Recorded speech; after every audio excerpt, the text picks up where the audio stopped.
Dilər. Div uşaqları görüb sevindi, öz-özünə dedi: yaxşı oldu, gecə bunları bir-bir yeyərəm."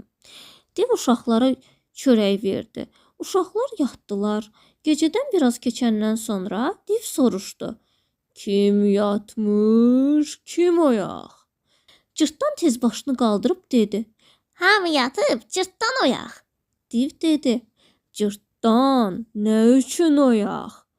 Cırtdan cavab verdi: "Çünki nənəsi ona hər gecə qayğanaq bişirib yedirir, sonra yatırır." Div qalxıb tez qayğanaq bişirdi, cırtdanı yedirib yatırtdı. Biraz sonra div yenə soruşdu: "Kim yatıb, kim oyaq?" Yenə də cırtdan başını qaldırıb dedi: "Hamı yatıb, cırtdan oyaq." Div soruşdu: "Cırtdan, nə üçün oyaq?"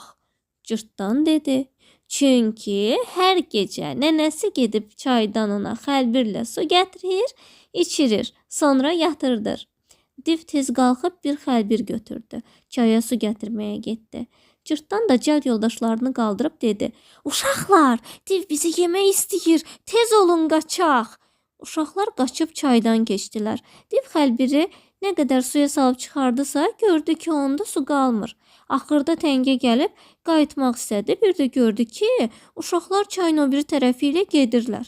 İstədi sudan keçib uşaqların dallarınca qaçsın, amma keçə bilmədi. Uşaqları səslədi: "Ay uşaqlar, sudan necə keçdiniz?" Cırtdan cavab verdi: "Get bir dənə dəyirman daşı tap, boynuna keçir. Onda çaydan rahat keçərsən." Div cırtdanın sözünə inandı. Dəyirman daşını boynuna keçirib özünü suya atdı. Div suda boğulub öldü. Uşaqların da canı qurtardı. Göydən 3 alma düşdü. Biri sənin, biri mənim, biri də nağılı dinləyib yaxınları ilə bölüşənin. Növbəti nağıllarda görüşənə qədər sevgilərlə Ləman.